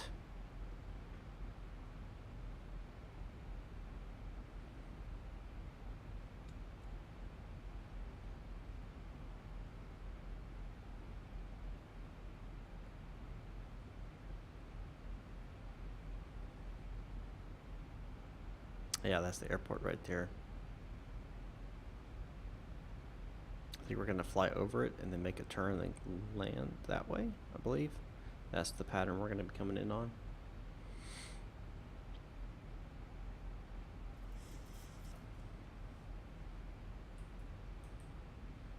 But, see, the VOR is 27.2 miles away.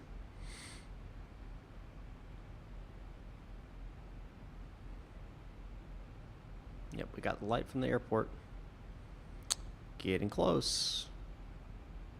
Getting close.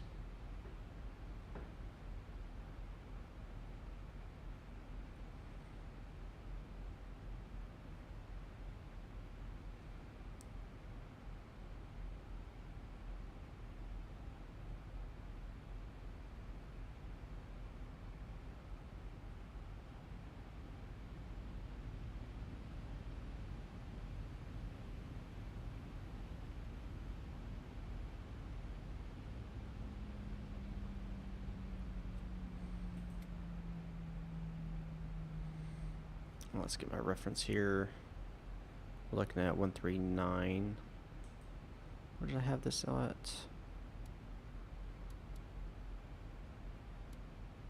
135. No, it's not right. 139. There we go.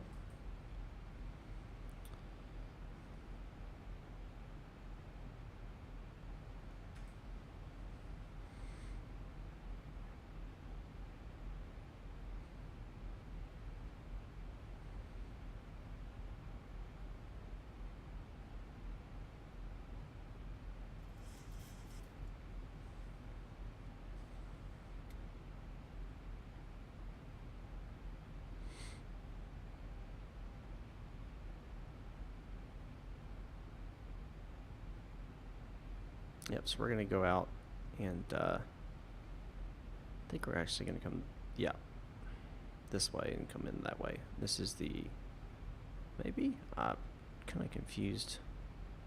Nope, that's right. Yeah, we're going to go over. We'll go over, make a slight right, left, come back around and land.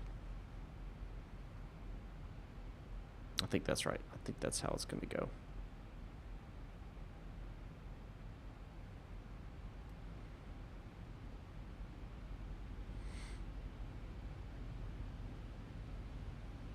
Go over, turn left, come back in, and run. And there it is, runway right there. So we're actually going to be landing that direction. That makes sense since 078 is right there, and that's the VOR. That makes sense. I guess that's the airport, actually, that we're going to be landing at. Not the one that's right below us. That's a different airport. This one right here.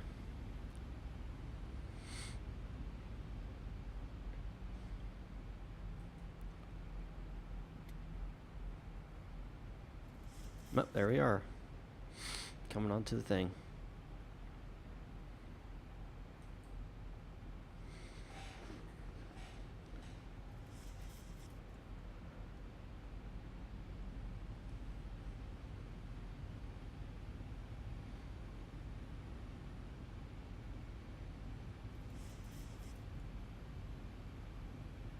$10,000 feet. Come on, break it.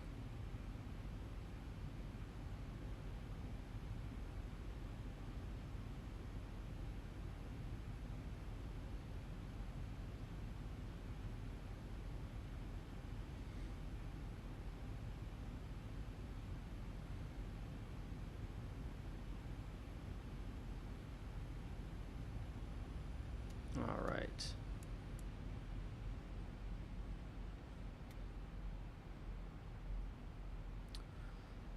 Here we go. Bringing her on in.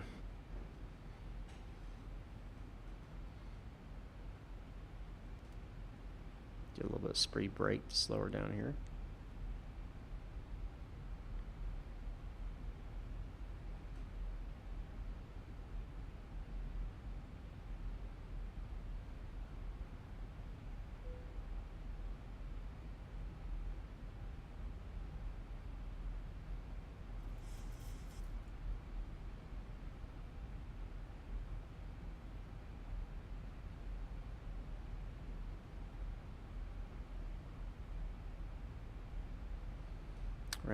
This is going to go really fast right here, so I'm probably going to go silent. Just focus completely on landing this thing.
We're going to go ahead and drop down to 3,000 feet.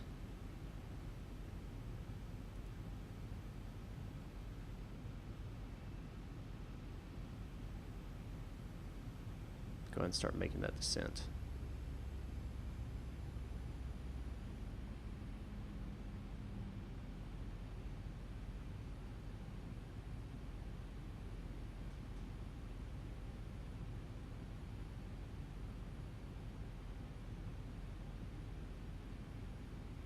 Nice easy descent in here. I don't want to drop down like a rock.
Got it. You want drag?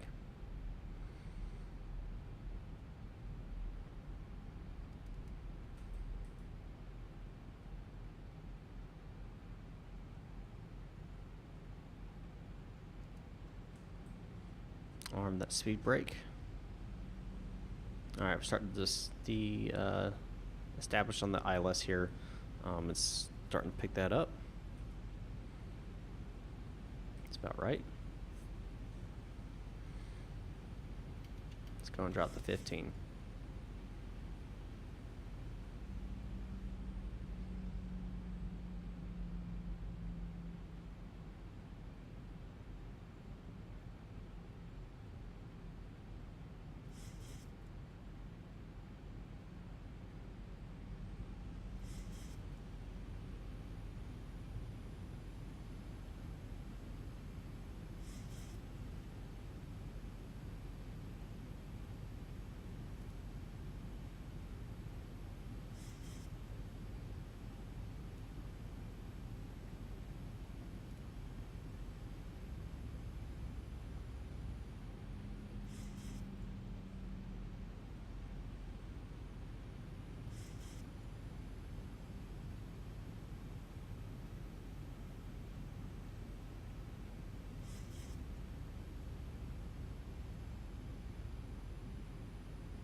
It should be, yep, there it is. Got the runway in sight.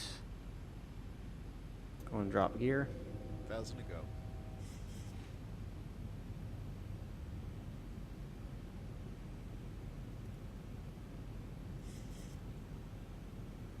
And let's go ahead and bring flaps down to 30.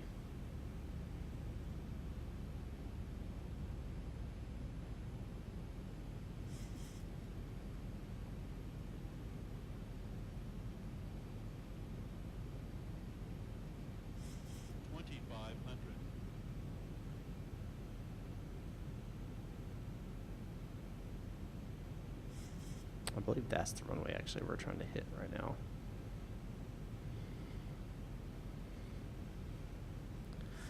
So here goes nothing, guys. Here goes nothing.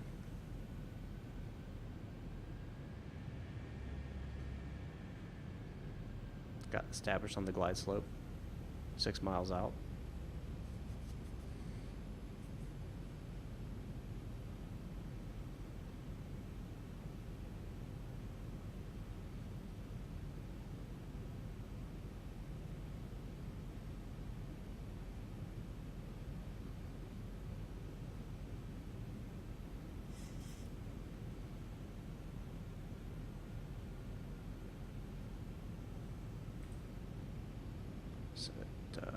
110.6.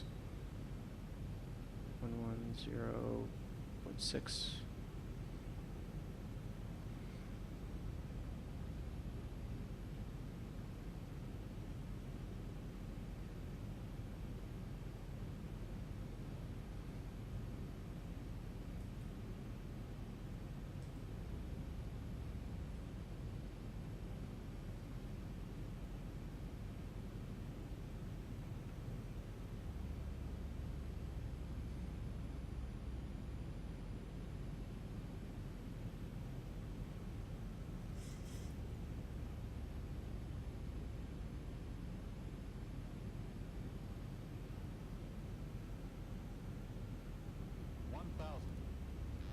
Feet stabilized, Mr. Birch, altitude set.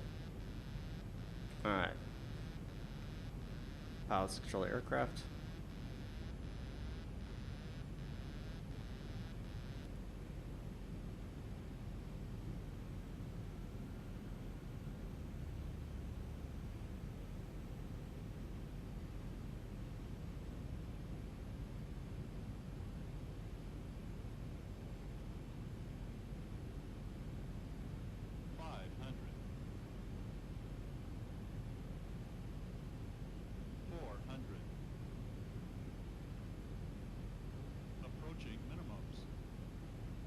Everything looks good. Making it. Going for it. Minimum 200.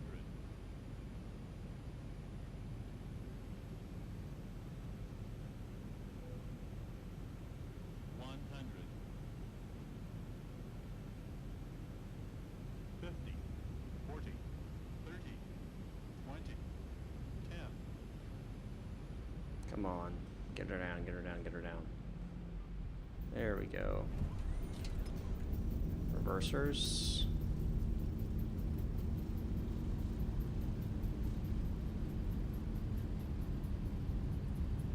$80 knots.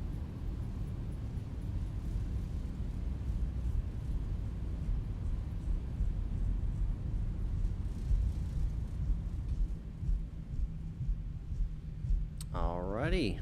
We've made it to Phoenix. Sky Harbor International.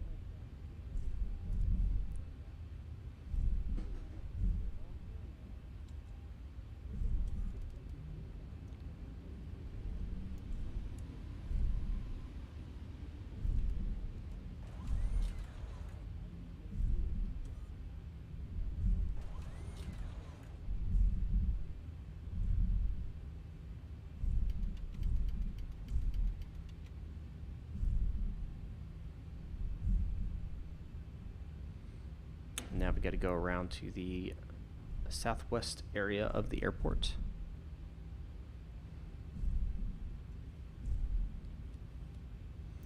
And while we're doing that, we'll clean up the aircraft here. Probe heat's coming off.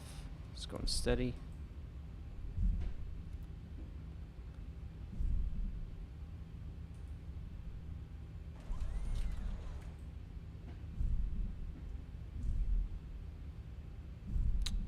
Flight directors come off. And back on.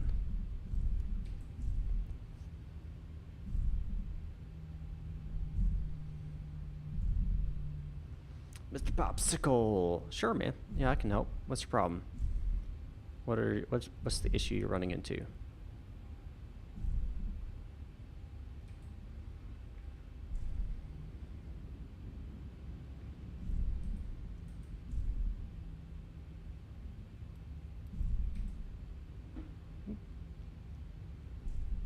Appreciate it, Rob P. I screwed up so many times, but as long as you guys enjoyed, that's really matters. So definitely have a lot of stuff I need to do to prep for the next one. I didn't have a lot of time to actually prep for this one, so I had to rush into it. But next time I definitely will have a lot more prepped and ready to go. Be a little bit more professional as well, so.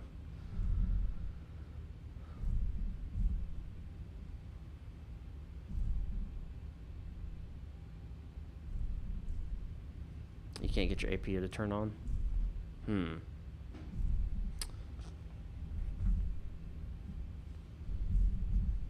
trying to remember the startup procedures for the APU on the A320. Let me pull up my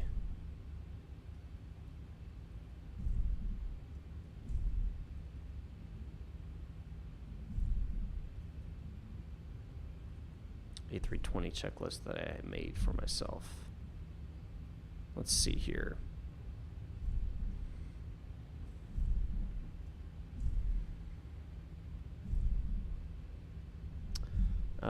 Make sure your batteries are on, of course. Make sure your fuel pumps are on. After your fuel pumps are on, hit the APU master. You'll wait till you see the flap open, then hit the APU start switch. So make sure that your fuel pumps are on. Make sure you hit the APU master. Wait for that on the panel, which I think is like right here in the Airbus, shows, so I'll say flap open, then hit the APU start switch.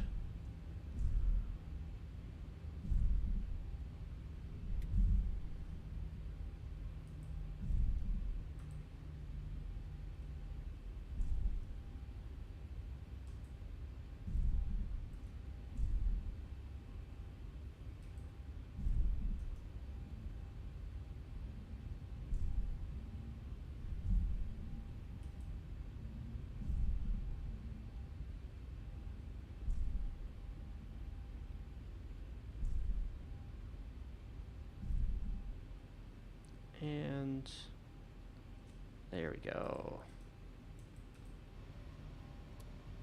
Auto, going steady. And the collision light's off. Window heat comes off. It's open. APU comes on.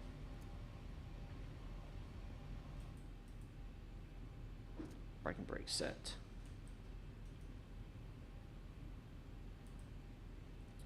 And go connect GPU, set shocks, terminate flight leg, off, off. Is my APU up yet? Not yet. No problem starting it. It says the APU generator's off. So what you're saying is it starts up, but even though it starts up, it doesn't actually run. So it's like, it sounds to me, if that's happening, it's probably a glitch, but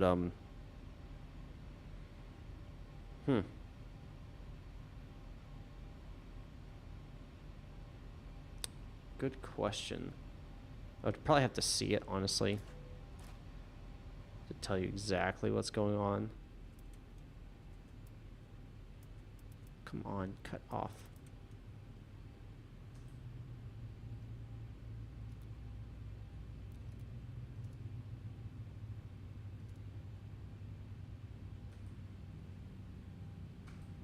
All right.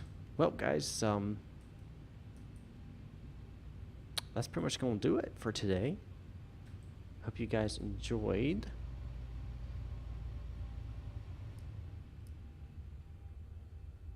This little thing.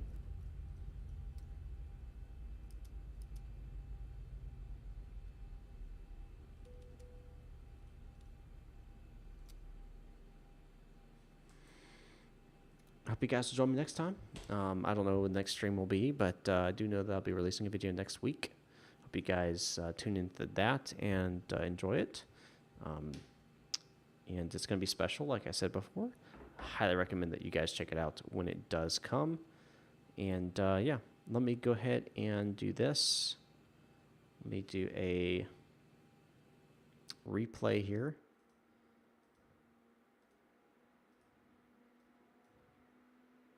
And we'll fly on the outside here.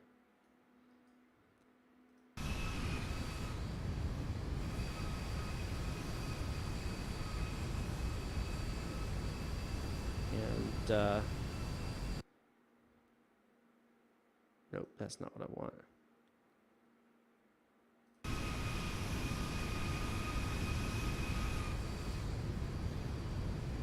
and I will leave you guys with this. I hope you guys enjoy. I'll talk to y'all later.